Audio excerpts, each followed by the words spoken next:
Good evening, all. How are we doing? So, here we are on this very rainy Wednesday night in Dundee. The rain's never halted all day. Hope it's sunnier where you are, though. As soon as you jump on, let me know where you're from. This is going to be a brilliant interview, and I'll introduce you to it in a minute. But let's just see who we've got and where you are. Hello, hiya, Jennifer. Brilliant, good. So as you know, most Wednesdays I've been interviewing one of my clients, and as the interviews have progressed and developed, I think there's a common theme that runs right through all of them, and the common theme is not fitness. The common theme is health. This is a health program and a wellness program, a get healthy program. It's not a fitness program. Fitness is definitely a component of it, but it's not certainly the be all and end all, and it's not just a workout. The whole program really is a comprehensive intervention where you become educated, you understand health markers, you take control, you empower yourself, you empower your family, and before you know it, you've elevated your life on practically every level. A lot of people change careers, get promotions, find the best relationships and make the best of the relationships that they've got with their kids, their partners, their wider social network. It really is very, very powerful, and it's too powerful for me to use my words on. I can't express it enough, and that's why I say to my clients, you need to tell people this, because it sounds sales pitchy when it comes from me, but it's not. It's never a sales pitch. It's always just really factual. So I am a constant reader. I read so much, and one such book is a book called Blood Labs, and it's written by Kate Knowler, and Kate is a qualified nutritional therapist and obviously author. And when I was reading this book, I thought, do you know what? This is absolutely brilliant, because it covers so many things that we cover on the Feel, Look, Be formula, but Kate really is a specialist in this field. Now, Kate has her own clinic, and she's actually agreed to come on and let me interview her. And when I say interview, I just mean it's a really informal chat on the subject. And you'll have seen my clients being interviewed. It really is just the purpose of this one is to extract as much information out of Kate as possible so as you can benefit, really. So we'll talk about the book shortly, but what I'm going to do is I'm going to Skype Kate, and hopefully Skype works. I've just done a live on the Feel Look Be formula with my clients. Now, if you're interested, before I forget, the Feel Look Be formula is found on the website here, shelleybooth.co.uk. You'll find it there. Feel, Look, Be. If you want to know more, just go to the website and have a nosy. Also, you're on this page, which is great. I also have an Instagram page, which is Shelley Booth Fitness _. And between this page and the Instagram, there's always tons of information and stuff, and sometimes there's offers and whatever. So make sure you follow both. Right, so I'm going to just Skype Kate. Oh, wait a minute, let me see who I've got. So Aberdeen. Ooh, lots in Aberdeen. Broughty Ferry, fantastic. Hello, Helen. Spain. Oxford.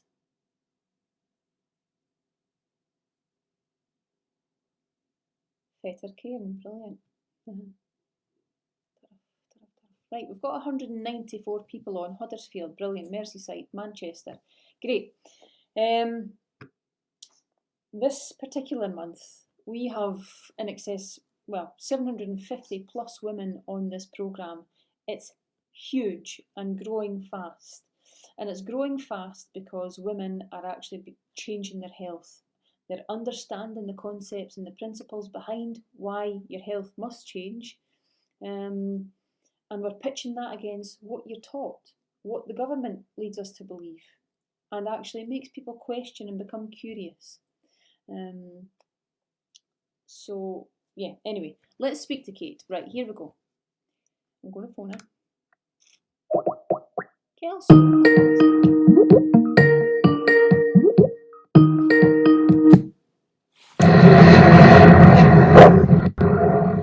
Hey, hi Kate. Hi there. Hi, you okay? Can you hear me all right? I can hear you fine. Can you hear me? I can, yes I could. So what I'll do, Kate, is I'll just try and get you up on the screen here. Now, I was cut off, Kate, on my live before, so if I get cut off, I'll try and connect again. Okay. But hopefully we'll be fine. So here we go. Ooh, where we are. Now, you won't be able to see the screen. No, that's fine. Right, hold on a wee minute. Right, I'm trying to get both of us on the screen. Oh, there's you, there's me. Oh, there we go. Right, so you're the wee box and I'm the big box. That's okay. So sometimes, Kate, there's a wee echo. So I'm going to ask the girls or anybody. Oh, there is an echo. Right, okay, hold on then. So, mute. There shouldn't be an echo.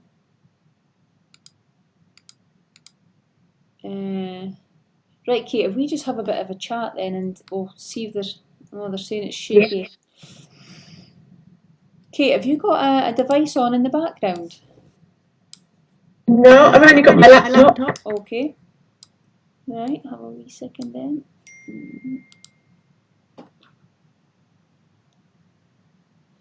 Okay, that should be us. Bristol-based Kate, Lucy. Right, Kate, thank you so much for agreeing to do this interview. I know you're really, really busy. I was just explaining to everybody, there's a lot of people on this page, Kate, and I was explaining that more and more is becoming really apparent that the Feel Look Be programme that I run is not a fitness programme, it's more of a get healthy programme. So people are changing their health every single week, and the doctors are taking them off medications, and they're really, really empowering themselves through the education on the programme. And so I've actually read your book, which I absolutely love. I got this on Amazon. Fantastic. It's called Blood Labs, a guide to interpreting blood test results for fatigue. So really brilliant, Kate. How can I just ask you some questions initially? And then absolutely. What made you want to write this book? First question. So I guess I've been a nutritional therapist for 12 years, and one of the things I do a lot in clinic is interpret blood test results. And a lot of my colleagues who are nutritional therapists know me as the person to ask about blood test results for their clients. So lockdown came along in March, and I had to close down my clinic. I couldn't see my clients. And any clients that I could see online, but business was so quiet that I just closed the business for a few months. I just, rather than try and limp along, I just closed it. And then I thought, what am I going to do? Like, I've got 2 kids. All I'm doing is homeschooling 2 kids. I need something else to keep me busy. And so I decided to put everything I knew into a book to help some of my colleagues so that they could so they could interpret their own clients' blood tests.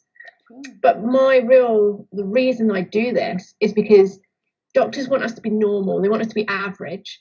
And I want us to be optimal and to be able to have like the best results that we can have, the best health that we can have. And that's what I want for my clients. And that's what I want my colleagues to want for their clients. And it's just understanding that reference ranges mean nothing. They're just averages. They don't mean that's what you should be. So I wrote the book to just kind of teach people that there's more to a blood test result than a normal result. Brilliant. And also in the start of the book, you talk about your own personal experience of fatigue. And can you talk a little bit about that? Because so many people experience fatigue. They don't know why. Absolutely. So I was, I think my children were 2 and 4. I think that's about the age they were. And I woke up one day on the sofa and my 4-year-old was feeding my 2-year-old a yogurt. And I'd been asleep all afternoon. I was home alone with the children and I'd been asleep. I just I'd had this uncontrollable urge to sleep, and I'd fallen asleep, and I'd left my young children looking after themselves. And it just scared me. It was terrifying that I was so tired. I wasn't looking after my children properly. Okay, he was sensible. He was feeding him a yogurt, but it could have been anything. They could have been trying to cook. They could have done anything. And it scared me into getting some blood tests done and things with the doctor. And in the end, so that went on for a few months. I was misdiagnosed with chronic fatigue syndrome. I just felt there was something more to it. I didn't feel that chronic fatigue syndrome was an answer. I just felt like it was a bluff. It was just, go away. That's what you've got. So I got all my blood test results, and I was studying for the second time to be a nutritional therapist. So I studied in 2008, and then I requalified in 2015. So this is around 2014 that this was happening. And so I was learning how to interpret blood tests at college again. And I was using my knowledge from college, my existing health and blood test results, and I was just learning so much in that way. And yeah, came out the other side of it. My blood tests were a mess, and I had iron deficiency, vitamin D deficiency, B12 deficiency. My thyroid was good, and my blood sugars were good. My cholesterol was amazing, but everything else was a mess. Cool. So you embarked on fixing your own health. Yeah. Brilliant. So that's great, actually, because you've got your own personal experience, having been through it yourself. So you understand your clients when they say to you, what's wrong with me? And then they get blood tests back, and then they come back from the doctor and everything's okay, but there's not okay. Something, it's just not quite right. Yeah. Definitely. Okay. Get that an awful lot. For my clients who have seen me in clinic as a client, I then give them free calls. If they've had a blood test on with a doctor, they can then have a free call with me, and I'll go through their blood results with them. Every single time we find something that's normal, but not normal at all. Not normal. Not optimal. Okay. Second question, Kate. You run a clinic in London. Could you tell us a bit about that, please? Yeah, so I do a nutritional therapy clinic in London. I do food intolerance testing as part of that. So it's not a blood test or a skin test that I do. It's something called bioresonance, which there's not a lot of science about it, but having used it for 12 years, I've got the evidence that I need to see that it's helping my clients. It's helping my clients to make improvements. I don't use it as, here's the test results, off you go, but it's, okay, these are the test results we'll take into consideration. This is nutrition knowledge that I know that we're going to take into consideration, and then we put it all together into a bigger plan. And I find it really effective. So I've run that clinic in London for 12 years. Wow, I used to run it all over London, but now I'm based at Fenchurch Street, so right in the city of London. Brilliant. That's great. Great to hear. So let's get into the nitty gritty then. So a lot of my clients, Kate, we've got 750 plus this month, and these are the commonalities that I see. So fatty liver, Hashimoto's, autoimmunity, Graves, thyroid issues. What else do we see? Iron deficiencies and stuff. And me and you have talked, and do you see something similar to this across the board with your clients? Absolutely, yeah. Hashimoto's, we don't see so much in England because it's not a standard test on the NHS. Okay. So Hashimoto's, we would only see if I've done a private blood test with someone, if I've sent them away to get some private testing done, and then we see the Hashimoto's. Okay. Even then, it's not really recognised that well on the NHS. It's still medicated in the same way as an underactive thyroid, and it's not really supported. There's so much we can do for Hashimoto's. Okay. But yeah, fatty liver's coming through, raised triglycerides, thyroid dysfunction, iron deficiency. There's so many things. And right now, the key one we're getting, and I think every client in my clinic at the moment is getting the same story, is just take some vitamin D. Everyone is deficient in vitamin D. I think it's because we had the lockdown over summer. We couldn't get out as much as we would normally when the weather was amazing. And so our levels have just dipped. And they've dipped early this year. And so I've got all my clients taking vitamin D now. Okay, brilliant. And it's an area that we cover a lot as well in the Feel Like B formula. Yeah. So can I just pull out some issues that I see a lot, Kate, and you can maybe give us some guidance. So the common test, blood glucose test, HbA1c. Yeah. What's your experience of that, and what's your advice for someone who has elevated blood sugar, let's say? For sure. So I never really look at HbA1c as a standalone test. I'd always consider their triglycerides at the same time. Okay. So if someone's done a blood test and they were fasting for that blood test, then triglycerides is a really good sign of, if that's raised, we've got too many sugars in the blood. There's something going on there. If triglycerides is raised and we've got a raised HbA1c, then we've got, a bigger problem. If they've also got raised blood pressure, weight gain, then we know we're looking at, metabolic syndrome, that kind of thing. But if it's HbA1c, so if that's raised, absolutely, we need to get the inflammation down. We need to get control of their blood sugars, their diet, things like that. But like I said, I would never look at it as a standalone. Okay. I tend to look at their symptoms as well. So if a client is eating a meal and after that meal they feel energized, they feel alive, they've got lots of energy, they're buzzing, that's a real sign that there's probably some insulin resistance going on. And then I would think about, addressing insulin resistance, so intermittent fasting, perhaps more of a paleo style diet, more protein, more fat, that kind of thing. Brilliant. If they eat a meal and they feel really sluggish and tired, which is probably the most common scenario I see in clinic, food makes them sleepy, they need a nap after lunch, that's a sign of either poor digestion, so we always support the digestive system, and to support the digestive system with food, apple cider vinegar is amazing. So a couple of teaspoons of cider vinegar before each meal in a glass of water can just stimulate that digestive system. There are some interactions with medications. If you're on any medication, to check with your GP or check with a nutritional therapist before you do that. But I forget where I was going with that. That's all right. Do you know what? This is so good because it completely aligns to everything that we go through on the Feel It Be formula, so it's great. I was thinking, so if you feel tired after a meal, it's either poor digestion, or it could be that you've got into a hypoglycemia, so you've released too much insulin and you've gone into that kind of postprandial low blood sugar level. And that's just a sign your body's not got control at the moment of its carbs. Again, a paleo diet, intermittent fasting can be really nice at that point. Okay, what is your take on, now, obviously we hear so many personal trainers recommending calorie deficits and tracking macros, which is fine. But what if that diet is refined carbohydrate heavy? So a lot of breads, pastas, bagels, that sort of thing. This is really, really common, and it's a bugbear for me because it's people's health at the end of the day, and we're trying to help them. So what's your take on all of that? So with my clients, I don't count macros, I don't count calories, I count nutrients. That's amazing. So it's all about getting the nutrients into their diet. It's, I don't care if an avocado has more fat than you should be having in a day or more calories than you should be having in a meal. It's got the nutrients in there. It's got the good fats in there. So you want to be eating your nutrients. So don't count calories.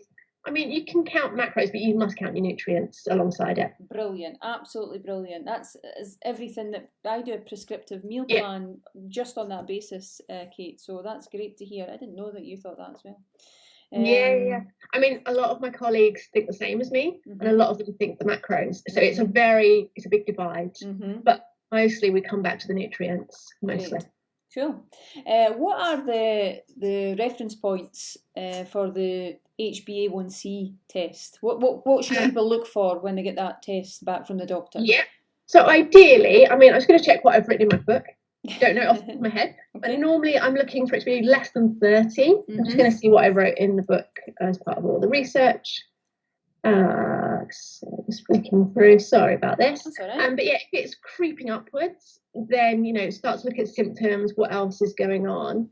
HbA1c. Here we go. So optimal less than 42 is what I've written in there. 42 millimoles per mole. But I'd be looking at sort of 30 to 32, something like that would be a good reading. And it also depends on age as well. So as someone's getting older, that might creep up naturally as well. But then that's when we start taking symptoms, triglycerides, blood pressure, and we get the bigger picture. Otherwise, you're just taking one thing out of context and it might be irrelevant. Yeah, cool. Just on the triglycerides topic then.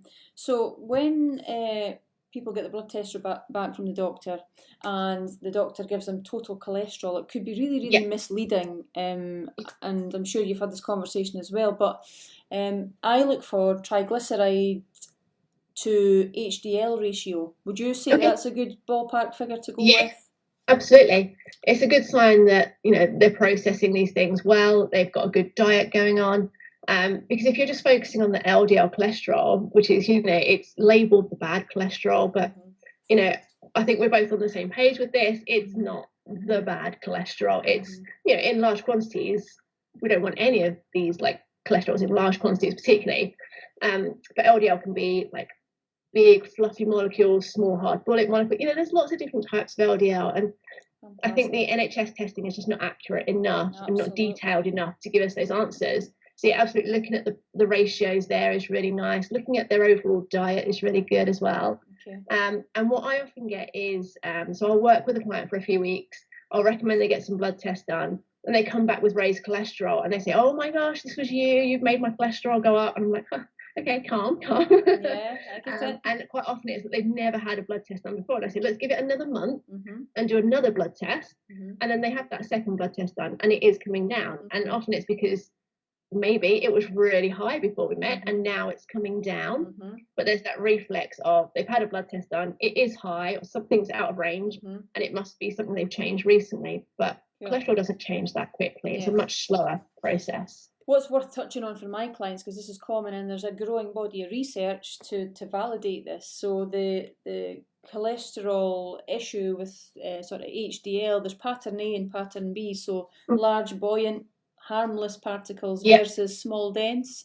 So when the blood tests come back and cholesterol looks elevated, and it most likely is large, buoyant, is really misleading for a client, because they think, well, my cholesterol's gone up.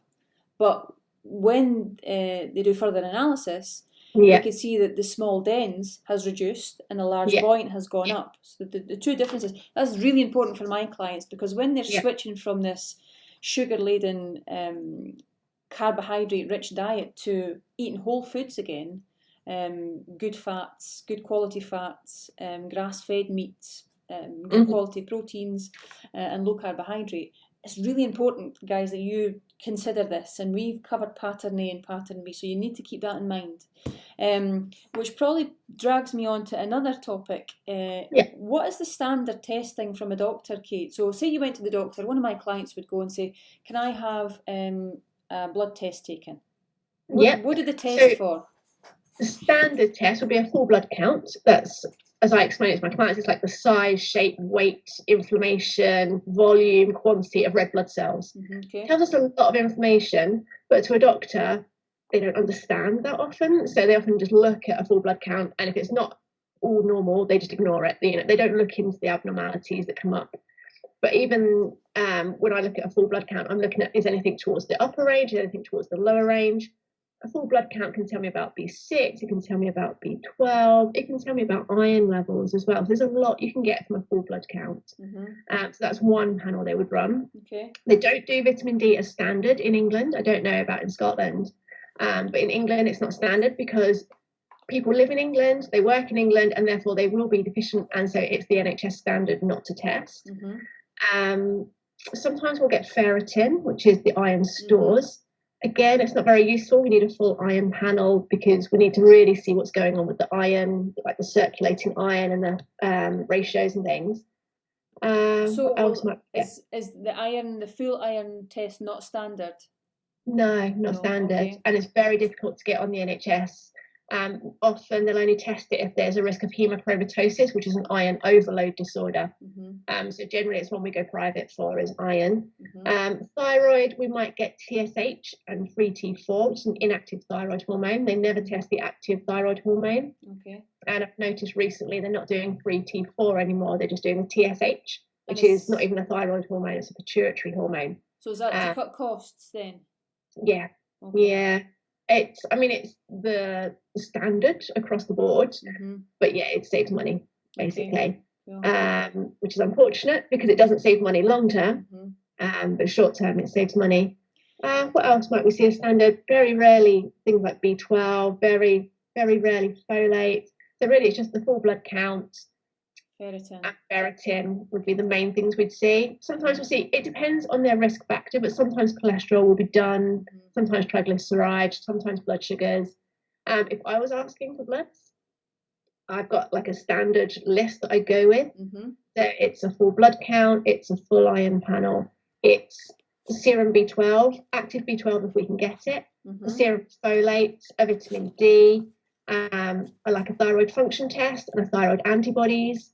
I like a liver function test, kidneys, so urea and electrolytes, HbA1c if I think they're at risk, if I think it's relevant, if they're symptomatic, if there's any reason to suggest testing it, and if I've not requested too many other things, I might put HbA1c on. But sometimes doctors, I find they have a bit of a reflex. If I ask for 10 things, they're okay. If I ask for 11, that's it, they won't do anything. So I have to kind of balance the need with the cost. But yeah. Kate, what's really useful in your book, you've got a letter that you can actually, you've scripted a letter to send to the doctor to request various different tests, which is really, really useful actually. And in the book, you've also got a matrix, which I found dead useful. So there's a list of symptoms and the associated blood tests that you could request, which is great. But what happens, Kate, if you present to the doctor and your doctor won't run the tests on you? So if you're just a member of the public going to your doctor and asking for some tests, you'll get the basic, probably a full blood count and your ferritin and whatever else they'll test. If you want to go and do more testing and your doctor's not on board, then you're needing to look at private testing. So there's various companies that can do this, and at the moment they're all doing home pinprick testing. So you can buy a little pinprick test kit. It's a tiny little test tube. It's about an inch tall. I think it takes 5 millilitres of blood maximum, so less than a teaspoon of blood. And you basically do a little stab on your finger and you squeeze the blood into the tube. It's not easy to do, don't get me wrong. There's a whole page in my book like devoted to how to get blood out of your finger to fill a little tube, because it's not easy. I've done quite a few myself, and it always clots or it won't come out, and it's a nightmare. But those labs, they're reasonably affordable. So my standard test panel, which is maybe 11 or 12 things, costs about £100 to do privately. So it's not extortionately expensive, and it gets you the answers that you're looking for. That's really good, because I've just bought the vitamin D home test kit and a cholesterol test, and this was about sort of 30 quid. So if you're saying that you can get the full thing for 100, that's really good. I can maybe get some details off you for my clients, Kate. Absolutely. I can send you the link. That's no problem. That's brilliant. That'll be great. Okay, that's good. One thing I wanted to ask you, Kate, was, so fatty liver is becoming, it is a huge thing across the world, really.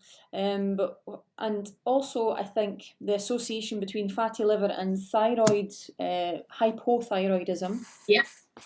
I find when my clients clean up their diet, I think that the conversion from T3 to T3 is much more efficient in the liver. Can you talk a little bit about that, please? Yeah, absolutely. So you need various cofactors for converting T4 to T3. Things like selenium are really useful. You're going to find selenium in things like eggs, animal fats, Brazil nuts. My mind went completely blank. I was like, there's a really key thing for selenium, but it's Brazil nuts. 2.5 Brazil nuts a day is your daily intake of selenium. That's good to know. Yeah, really easy. So like if I've got a client and they've got a thyroid issue, breakfast always includes 3 Brazil nuts now. So just chop up the Brazil nuts, chuck them in a smoothie, whatever you need to do, just get those Brazil nuts in. You can overdose on Brazil nuts. So 3 a day is plenty. 0.5 kilo a day, way too many. So yeah, they're lovely, but just 3 a day is plenty. Okay, good. I'd probably say no more than 10 a day. Okay. Having Brazil nuts. Brilliant. What about sea kelp as a supplement? Yeah, that's great for iodine. That's another factor that you need for creating the thyroid hormone. So selenium is needed in that conversion from T4 to T3 it's called the de-iodinization. So it removes an iodine molecule.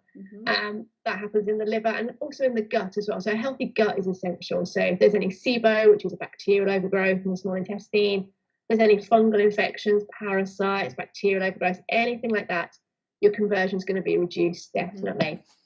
So a healthy gut and a healthy liver for converting. But for producing the T4 in the first place, iodine, iron is really important. Protein in the diet. So some people are a little bit protein deficient, perhaps.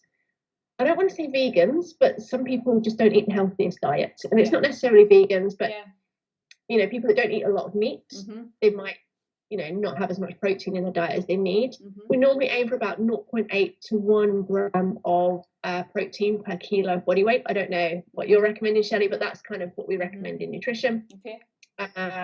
And there's various apps that you can use for calculating your protein intake, and I'm sure you use all of those, and it's all calculated. What else do you need? The protein is for an amino acid called tyrosine. I'm just going through in my head all the little the conversion factors. A lot of other needs for things like magnesium and things like that as well. So there's lots of little cofactors for creating it. But iodine from sea kelp is a really good one. Brilliant. That's great. Another thing, a massive topic that we should talk more about really is the microbiome, but in particular gut health. And leaky gut and intolerances and gluten intolerances and stuff. Do many of your clients have an issue with gut health? And if so, why do you think that is? So diet plays a big factor in this. If we a diet that's rich in sugar and carbohydrates and things like that, it changes our microbiome. If we have a vegan diet, mostly plant-based, no meat, it changes our microbiome. If we have a meat-based diet with very little vegetables, it changes our microbiome. So the microbiome varies just based on our diet alone. That's before we've even picked up an infection or we've got an overgrowth of yeast or anything like that. It's literally just the bacteria in our gut are varied based on our diet. So it's very difficult to find the perfect diet for a client without doing a stool test and saying, okay, you're lacking in, let's say, Akkermansia bacteria. We need to think about a Mediterranean style diet, or perhaps you have too many of another species. We need to eat less meat to stop feeding those. And, fiber is the main thing for gut bacteria as well. I'm just thinking every client I've gone through with a stool test, they've needed to eat more fiber just to get their levels up. Fiber can come from supplements or it can come from vegetables, but different vegetables. And there's certain vegetables for certain fibers. So lots of prebiotic foods as well, things like leeks and onions and things like that are always really good. So gut bacteria is a major thing. SIBO, which I touched on earlier regarding the thyroid. SIBO is where good beneficial bacteria from the large intestine have moved into the small intestine where they don't belong. And once they're in the small intestine, they're getting fed. There's lots of undigested or partially digested food. There might be slow transit time in the small intestines. There's lots of fermentation. And that can produce lots of gas. It can produce diarrhea or constipation or both. It can produce pain if there's hydrogen sulfide going on. It can produce very smelly gas if it's methane. So there's all different symptoms that can come from a SIBO infection. Moving further up the body, you can also get Helicobacter pylori, H. pylori, which is a bacterial infection in the stomach. So all these things we have to rule out when we're looking at someone's gut. We always start at the top.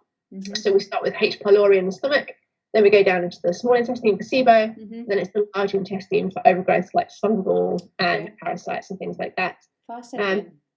It's an amazing picture, and it's just, like you say, it's something we'd have to do a whole other call on because it could just go on for hours. It really is amazing. It's a science, isn't it? It's a complete science. What's your take on colonic irrigation, Kate? So I've never had it done myself.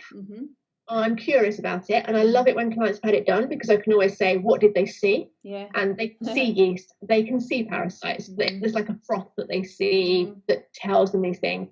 They can tell them if they're not drinking enough water or if there's not enough fibre, so it's great. Unfortunately, I don't know where you stand on this, Shelley, when the fluid goes in, if it goes in too far, it can push those beneficial good bacteria into the small intestine and cause SIBO. So we've got a lot of post-colonic infective SIBO, I think we could call it. So they've got SIBO caused by a colonic. Which is a bit of a shame, really, because you think you're going to cleanse. And the bacteria go up. I mean, there are ways around it. There's something called a kinetic that you can take, which is something that stimulates the small intestine to work faster.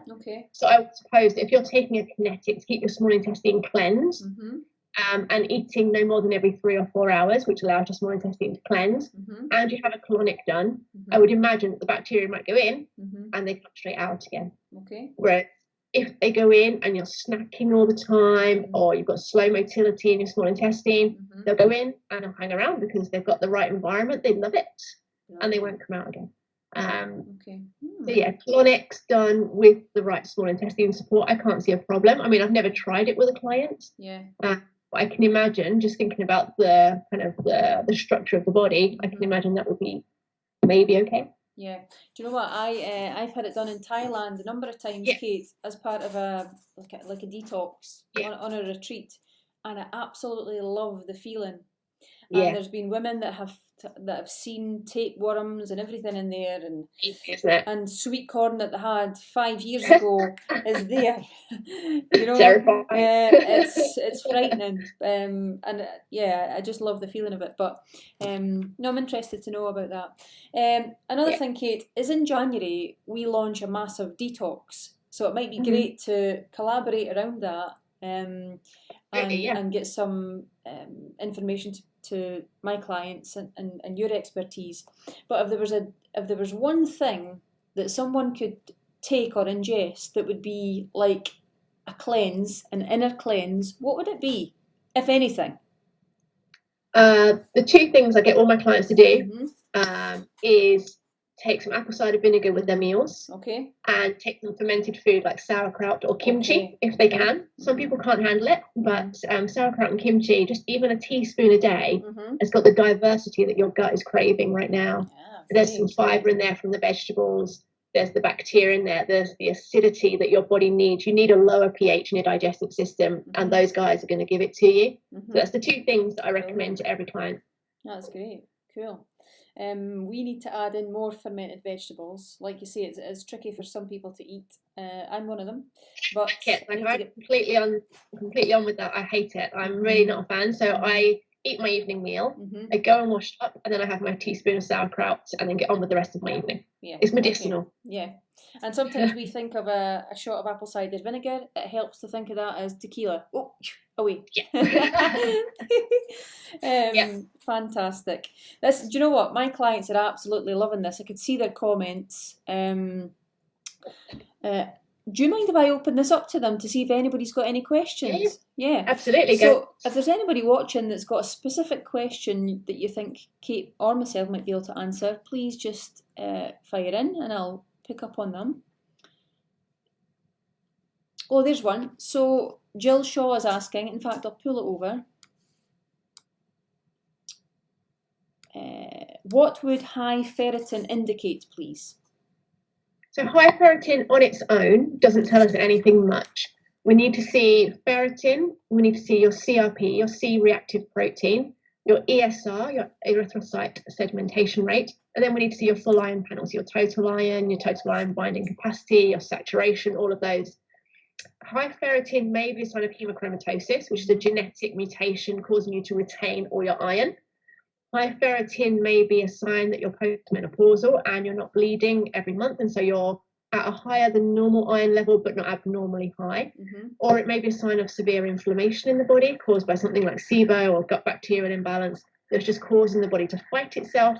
And then ferritin, it will just ram all your iron into storage. So all your iron gets rammed into ferritin, which then raises, and it looks like you've got a lot of iron, but it's just storing, and it's just inflammation. It wants it right now. Secondary. Okay, brilliant. Okay, thanks so much. And I take it all that's in your book?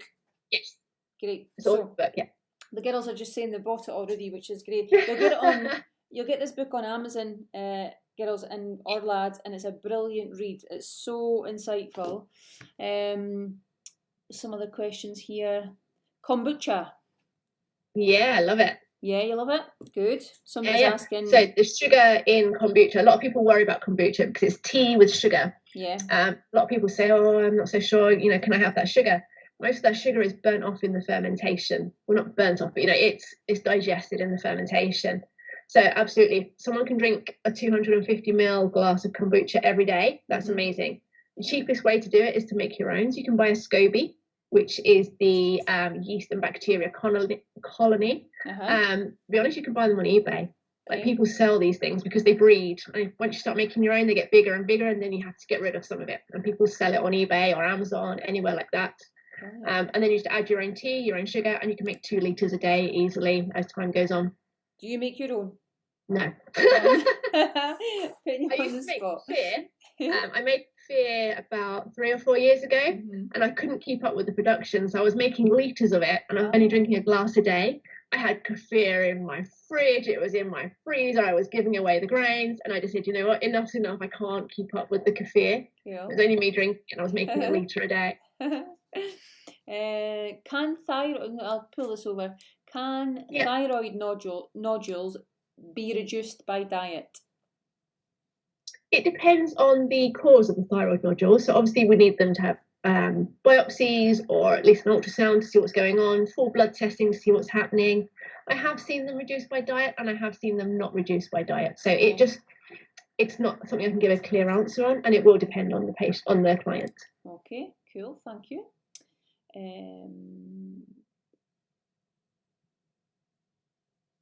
Helen, we cover this tons on Feel Look Be, but this is a good one for Kate as well. Anything to help with non-alcoholic fatty liver disease, foods to avoid, or have? Oh. Yeah. How long have you got? So I would avoid excessive amounts of obviously processed sugar, excessive amounts of carbohydrates. Try and increase your vegetable intake, your lean meats, your fish, that kind of thing. So base your meals on 1/4 protein. So 1/4 of your plate to be meat or fish or beans or lentils. 1/4 of your plate to be carbohydrate, whether that's brown rice if you're having it, or sweet potato or beetroot or carrot, any kind of starchy vegetables like that. And then 1/2 of your plate to be green leafy vegetables. And that would be an amazing way to just support your liver. That's great. Thank you so much. Teresa's asking about, this is an iron related question. Iron level is 34. Is this too high? Is that iron or ferritin? Iron at 34, that sounds right to me. No, that sounds about optimal. I was going to look it up in my book. I was doubting myself there, but no. I think I'm doubting myself now. Even the expert has to read her own book. Iron is a little bit high, I guess.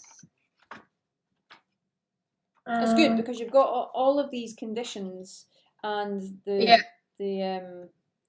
ranges in the book, so you could pitch your test. I did all the research for all the optimal ranges and all the different unit conversions and everything. And actually, my 10-year-old son is writing me some software, which if you've got, I don't know, something written in micromoles per mole, he'll then convert it to international units or whatever the other units might be for you. So it's all going to be converted online. Iron of 34, it could be a little bit high. It's something that I'd want to see more of the picture. What's the full blood count doing? What's the hematocrit reading? What's the MCV, so the mean cell volume? I just want to know more about what's going on there. And then, what's the transferrin, what's the binding capacity, the saturation. I just need to know a bigger picture. Okay, brilliant. Irene is saying, been an amazing interview with Kate and resonates everything on FLB programme with you, Shelley. That's brilliant. It's actually so good, Kate, to find somebody that you align with, you get it, you understand it. I love that.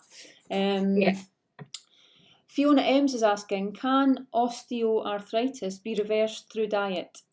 It can't be reversed. It can be slowed.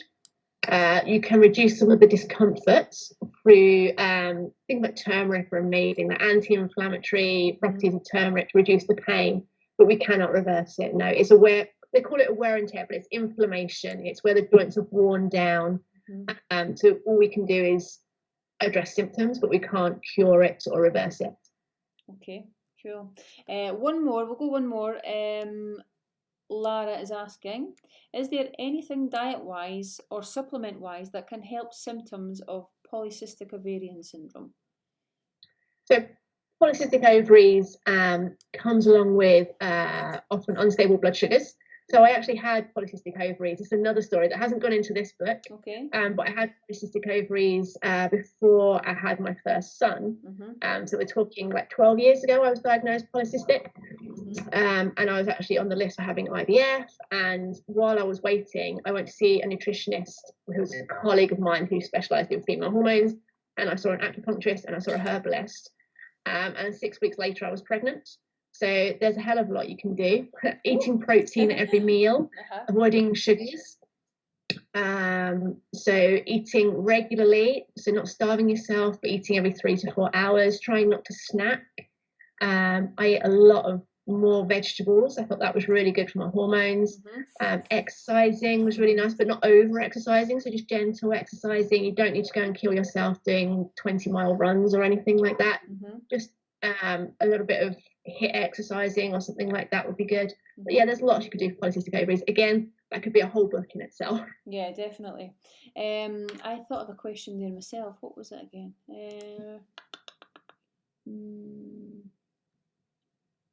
Can't remember, Kate. Can't remember.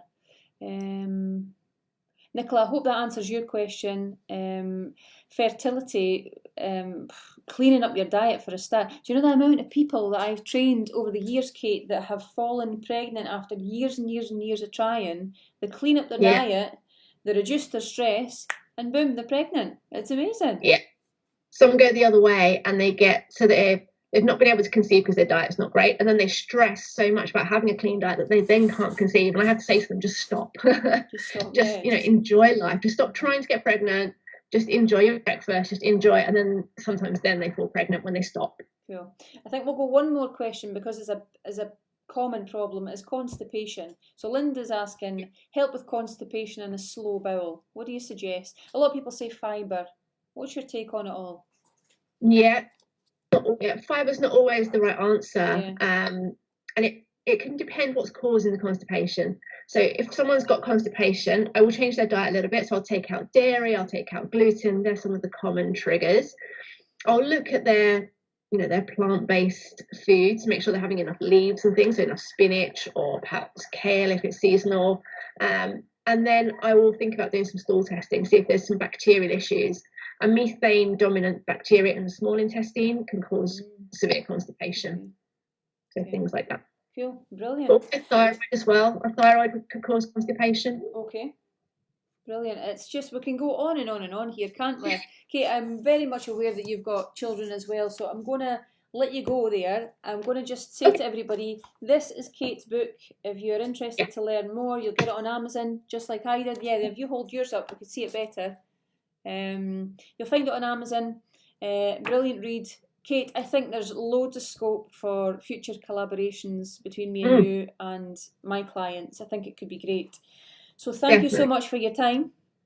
That's okay. I was thinking, if you want to add like a post into your Facebook group or your page, and if anyone's got any questions, I'll pop in tomorrow after work and I can answer any questions that are hanging out. Brilliant. So this feed, Kate, you'll see it. You can just jump into that whenever you want. Okay? Excellent. That's brilliant. Thanks so much for tuning in. There's been over 200 people watching tonight, so that's been great. Thank you so much, Kate. Take it easy. I'll be in touch with you. Cheers. Bye-bye. Thank you. Bye-bye. Right, I'm going to stay on. Wow, isn't that amazing? And it just shows you how spoilt we are on the Feel Look Be formula, because I don't think there's anything in there. A couple of things actually we've not touched on. Kombucha tea. Maybe add that in, couldn't we? Absolutely brilliant. It's vast. It's so vast. More and more I'm thinking about private blood lab results. I've got my vitamin D test to do. Living in Scotland, the sun's gone. I don't want the winter blues. I want to test my vitamin D levels because it correlates with so much as well in terms of health, and particularly COVID actually. And also I've got a cholesterol test here which I will do very soon. Yeah, that was amazing. Thanks for tuning in, everybody. You will know somebody who needs the answers to some of these questions. So if you don't mind, if you share this chat on your pages and get it to as many people as possible, then who knows, we can maybe help somebody somewhere. I will see you again very soon. Thanks so much, Kate. That was absolutely brilliant. And I'll catch you all up in a few days, okay? See you later. Thanks for your questions. Ta-ta.